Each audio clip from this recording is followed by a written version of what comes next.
This is the scariest story I've ever experienced. When my son was about 8 years old, he told me that he had a friend at school named Billie Eilish. Now, I wasn't familiar with Billie Eilish at the time, but my son described how Billie was always talking about this band called Gorillaz. And he also mentioned that Billie would draw pictures of these creatures from another planet.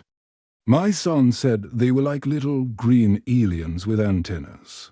And then, one day, he came home from school upset because some kids were making fun of Billie for drawing these strange creatures. And so my son defended his friend and told the other kids to leave him alone. He even told them that Billie was an extraterrestrial being from another planet. The kids stopped bothering Billie after that. But that night at dinner, my son was unusually quiet, which worried me because it was out of character for him to not talk. So I asked him what was wrong. That's when he told me that he didn't want to be an alien anymore and that he never wants to go back to school. I was confused, so I asked him why. He just shook his head and didn't say anything. But the next day at school, everything seemed fine, and he didn't mention anything about wanting to be an alien. So I thought it was just a phase that he would grow out of. However, that same week, I noticed he started acting differently round me. He began calling me by different names. For example, one day I was trying to tuck him in before bed and he started screaming, "Get away from me, Dad. You're not my real dad." Then he would call me horrible names and say things like, "Leave me alone and die." I was shocked and scared. This was definitely not my son. I could tell by the tone of his voice that he meant those words. I stayed calm and tried reasoning with him, but nothing I said made sense to him. It was like he couldn't remember who I was. He would look at me like I was a stranger. I tried talking to his teachers, but they said they hadn't noticed any behavioral or academic changes in him and that they hadn't heard him speak that way to other people. That weekend, I noticed something strange in the driveway. It was a small box made of metal. It was unlike anything we had there before. I knew my son liked to bring toys outside to play with, but this box was unlike any toy I'd seen. It was smooth and shiny, like a metal trash can without a bottom. There were no logos or writing on it, but I did notice that it looked similar to a toolbox that my neighbor had recently borrowed. When I went inside, I found my son playing with a toy car. "Where did you get this box?" I asked him, knowing that I wouldn't get an honest answer. "I don't know," he replied, continuing to push the car across the floor. "It just appeared in my backpack one day." At that moment, I became convinced that something evil was controlling my son, and I had to do something to stop it before it took over completely.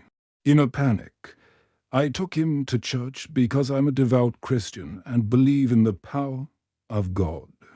As soon as we entered, I felt a change in atmosphere.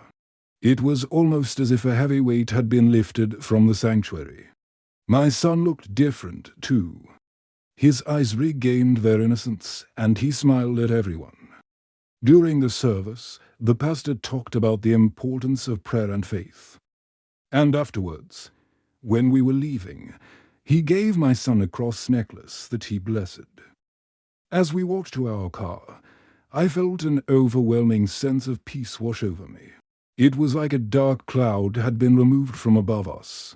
When we got home, I asked my son if he remembered where he got the box from. Still shaken by the events at church, he broke down crying and told me that the box was actually from another world. He explained that he had made friends with an alien race living beneath the surface of the earth, and they had been guiding him and sharing their knowledge with him.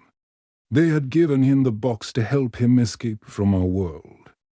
He said that they would soon return to take him away from everyone. He loved, and that was why he wanted me to call him by different names. He said that the only way to stop them from taking him away was the cross that the pastor had blessed. However, he warned me that if I showed anyone the cross, then they would know that he had betrayed them and they would come for me next. My son begged me to throw the box back into the hole it came from and then never speak of what had happened today. I did as he asked and buried the box in the backyard. But afterwards, my son still seemed sad. So I told him that whatever was going on in his head would eventually pass. Then, the following week, my wife and I had an argument over how to handle this situation. She didn't believe that anything supernatural was involved and insisted that we take our son to see a doctor. I argued that there was nothing wrong with him and that he needed our love and support right now. Ultimately, we decided to seek guidance from a local priest who specialized in cases involving demonic possession. He visited our house to perform an exorcism, but when he entered the room, my son lunged at him and scratched his face so hard that blood came out. Afterwards, my son's behavior reverted back to normal. He seemed confused and asked what happened. I told him that the scratch must have hurt, but he didn't seem to remember doing it. The priest advised us to continue praying for our son and to avoid letting him watch TV or use social media until we knew that he was fully recovered. However, I was still suspicious that there was more to the story than an ordinary case of demonic possession. One night while I was reading through an old book on paranormal activity, I came across a ritual to banish demons. Though skeptical, I decided to try it out in case it would help my son. I gathered all the necessary items, including salt, holy water, a Bible, and candles. After reading the incantations aloud, I felt a surge of power course through my body and drive out the darkness. I sprinkled holy water around our house and placed candles in every room. As I was finishing the ritual, my son suddenly appeared in the doorway. He looked different somehow, like he had aged 10 years. He stared blankly ahead, and his eyes glowed red. He spoke in a raspy voice and said, "You're a fool for thinking you could banish me so easily. You will regret this." Before I could respond, he disappeared again. I finished the ritual and waited anxiously for him to reappear. But he never did.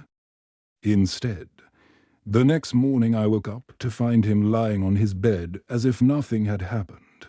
Relief washed over me until I noticed a change in his demeanor. He looked much older and no longer recognized me. "Who are you?" he asked. "I'm your father," I replied. "No, you're not my real father."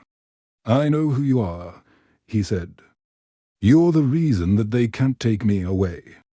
You're the reason I can't return home." He struggled to break free of my grasp. "Please let me go.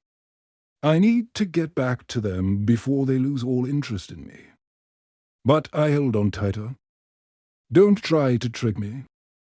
I know what you are. I know what you want." With renewed strength, he pushed me away and ran out of the room.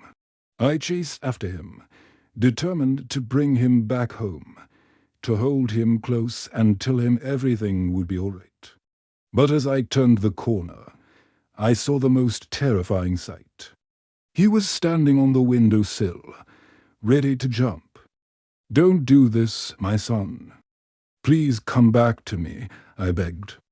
He hesitated, then leaped. Before I could react, he vanished.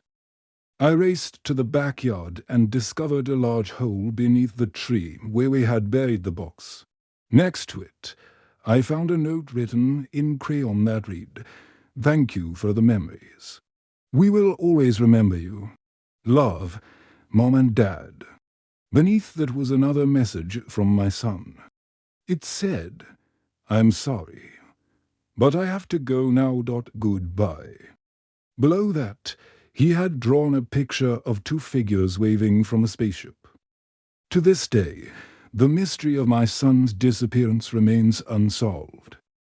Some days I feel as though it was all just a bad dream. Other times I think it might have been a real alien abduction. Maybe my son is out there somewhere with another family who loves him very much. Perhaps he's living on a planet where he can be himself without judgment or fear. Or maybe he's happy in a world full of wonder and excitement, whatever happened to him. I hope he's doing well, and that one day we will be reunited again.